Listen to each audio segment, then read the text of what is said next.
Naghahanap ako ng palusot para matutunan at masaulo ang lahat ng executive departments ng gobyerno natin. Laging laman ng balita ang ilan sa kanila lately. Kaya now's the time para kilalanin ang mga departamentong nakakaapekto sa pang-araw-araw nating buhay. At what better way para pag-usapan ng mga ito ay sa pagre-rate ng kanilang mga logos. Pero linawin ko lang hindi ako graphic designer. Mahilig lang talaga ako tumingin ng mga logos at symbols. I mean, kahit ang pagtawag ko sa mga to bilang logos ay halatang amateur. Seals kasi ang proper term. Pero kahit ganun, sasabihin ko pa din ang mga opinion ko, kahit walang nangihingi. Kaya without further ado, ito ang 23 na current departments ng Philippine government, in no particular order. Department of Justice, o DOJ. Ang dalawang pinaka-classic na justice symbols ay present sa logo na to, ang sword at scales. May Latin phrase pa na nangangahulugang justice for all. Standard logo lang ito. Nothing special for me. 3 stars. Department of Science and Technology o DOST.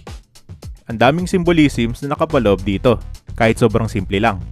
Ayon sa website, ang 4 na bilog ay unit particles, na building blocks ng lahat ng bagay sa universe. Pero kung papansinin ay ang 4 ay pare-parehas at nagro-rotate lang by 90 degrees.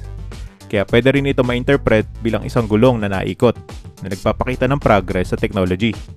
Kumpletos ricados ang logo na ito. Maganda pagmasdan. 5 stars. Department of Tourism o DOT. Another classic. Perlas ng silangan. Nagustuhan ko din na meron lang itong iisang kulay at hindi ginamit ang mga typical na Philippine colors na red, blue, white, and yellow.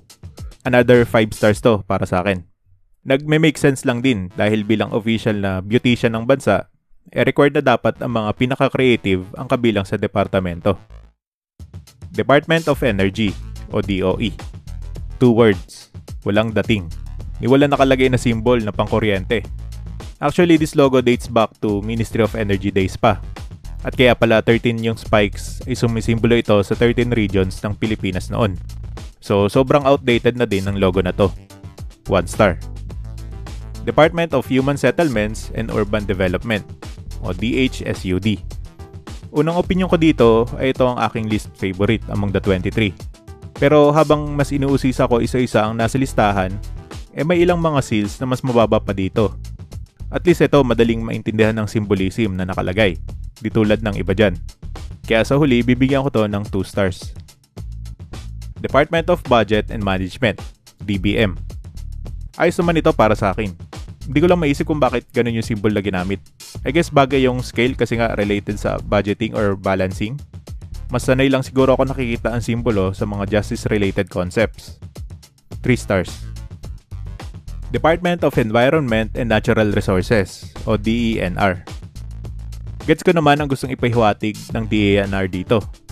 Ayon sa official explanation, ito daw ang vision na gustong iwan ng ehensya sa mga Pilipino. Bughaw na langit, lunti ang karagatan, at mayabong na kagubatan. Kaso parang rush yung pagkakagawa. Ewan, parang hindi ganun kapalish base sa aking untrained eyes. Maganda sana kaso parang kulang pa. 3 stars. Department of Finance o DOF. One of the more unique ones in terms of color. Hindi ginamit ang typical na red, blue, white, and yellow. Bagkus ay pinili na lang ang kulay ng LA Lakers. I respect that. Huwag magkakamali hindi yellow yan, kundi gold. Sumisimbolo daw sa salapi. As for the figures used, halos same naman ang sa DBM. Ang nadagdag lang ay itong susi at meron silang hindi lang isa, kundi 2 sea lions. Kung pagkukumparahin ang dalawang logo, mas pipiliin ko to. 4 stars. Department of Labor and Employment o DOLE. Underwhelming ito para sa akin. I mean, kung titignan wala kang makukuhang clue na related pala ang seal sa labor o employment. Missed opportunity, lalo na't maraming common na symbols ang pwedeng gamitin para ipahiwatig ang mga konseptong ito. 1 star. Department of Agrarian Reform o DAR. Isa rin ito sa mga unique among the 23 departments. Pero ang problema, pag kailangan mong ilagay ang pangalan ng nire-represent mo, useless ang paglagay ng mga symbolisms. Pero kahit ganun, gusto ko pa rin ang combination ng kulay na green and yellow. Kaya 2 stars. Department of Economy, Planning and Development o DepDev. Actually, ito rin ang logo ng NEDA. As in, binago lang talaga yung text part to reflect the changes. Sayang, another missed opportunity na binago na nila ang pangalan, di pa dinamay ang official seal. Kung maganda sana ang logo to begin with, ayos lang. Kaso hindi. 1 star. Department of Trade and Industry o DTI. Same case sa DOLE at DAR. Tingin ko napakaraming pwedeng gamitin na symbolisms relating to trade and industry, pero they opted to just put the acronym of the department. And worse pa nga to sa DAR kasi at least doon may kabukiran. Dito, I guess may globo ng Pilipinas lang ang bansa. Paano tayo makakapag-trade sa ibang bansa niyan? 1 star. Department of Social Welfare and Development o DSWD. Malamang pamilyar na pamilyar ka dito. Isa kasi ito sa mga pinaka-memorable na logos. Lalo na kung nakapag-aral ka sa public daycare center. Baka nga mas madalas mo pa ito makita noon kaysa sa logo ng DepEd. Sa case na to, gumana ang paggamit ng Philippine colors para sa mga symbolisms. Iconic ito, kahit simple lang.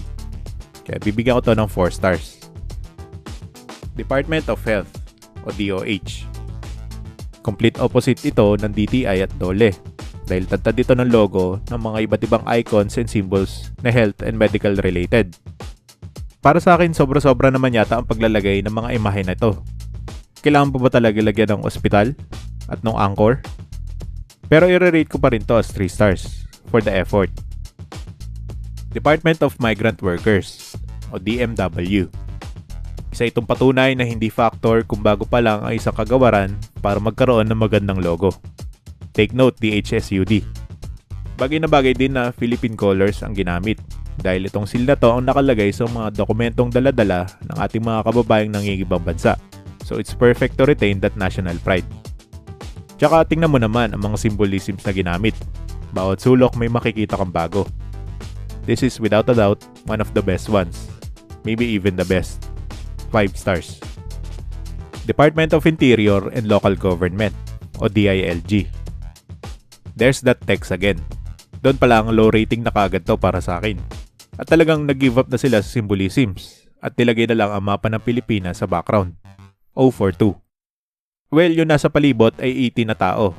Oo, tao yan. Upper half lang. Representing the 18 regions ng bansa. Tapos may shield in between them for peace and order. So, that's something, I guess. Actually, mas prefer ko pa itong lumang logo nila. Kung in-update na lang sana nila to. 2 stars. Department of Foreign Affairs o DFA. Ito ang logo ng DFA. Seryoso. Nothing to see here. Just a Philippine coat of arms. Yun lang. 1 star. Department of Agriculture o DA. Another classic and iconic one. Madalas natin ito makita usually sa mga supermarkets. Kaya nararapat lang na maganda ang logo na to. Ang symbolism na pala ay easy choice. Pero nabigyan ng justice ang disenyo. 4 stars. Department of Public Works and Highways o DPWH. Ito ang logo ng star sa mga departments ngayon. I'm just gonna say it. Ang ganda ng logo ng DPWH. Ako lang ba? Ang ganda ng color combinations na navy blue, white, and orange. Yung gear na border symbolizing engineering. Tapos Greek columns at highway sa loob para naman sa architecture. Perfect execution din. Na-cover ang lahat ng dapat ma-cover. Easy 5 stars to. Department of Information and Communications Technology o DICT. Pareha sa DMW, produkto din ito ng pa-contest. Tingin ko kahit wala kang knowledge sa radio waves at telecommunications, ma-appreciate mo pa din ang seal na ito. Pero ang highlight for me ay yung binary codes na napalibot sa logo. Kapag in-input mo yung mga ones and zeros from left to right, lalabas ang surprise DICT. Astig, makabago, bagay sa nire-represent ito. 5 stars. Department of Education o DepEd. Di ako fan nito. It looked outdated, kaya para sa akin ay kailangan na ng rebranding. Although may mga symbolisms naman na nire-represent ng maayos ang konsepto ng edukasyon. So that's a plus. Bigyan ko to ng 3 stars. Department of National Defense o DND. I guess akma namang gamitin ang coat of arms ng bansa para i-representa ito. Pero pansin mo ba na magkaiba ang coat of arms na nandito at nang nasa DFA? Particularly wala sa version na ito ang Agila at Leon. Ito ay dahil ang nasa DFA ay ang siyang official na coat of arms ng bansa. At itong nasa DND ay ang version na sana ay i-implement since 1998. Nakapasa nito sa Kongreso pero wala pa ring nagra-ratify kaya hanggang ngayon nakatenga. Anyway, I will give this 3 stars. This one worked for me. Ganda din ng brick wall sa background for added defense. And lastly, Department of Transportation o DOTR. Isa din ito sa mga classic, featuring ang isang agila. I guess ang best mode of transportation. Ito din ang ginamit na logo ng DOTC. And okay lang sa akin na hindi na sila nag-update nung pinaghiwalay ang dalawa. Kahit simpleng shapes lang naipakita ng malinaw ang imahe. 5 stars. At iyan ang aking ranking.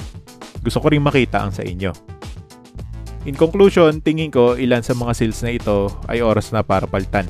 At kung gagawin man nila ito, ay dapat bukasan sa publiko at gawing pa-contest. I mean, nag-work ito sa DMW at DICT. At lalo na sa ngayong mabilis sa pagkalat ng AI art sa internet, wala na mas magandang panahon para isulong ang human creativity at ingenuity.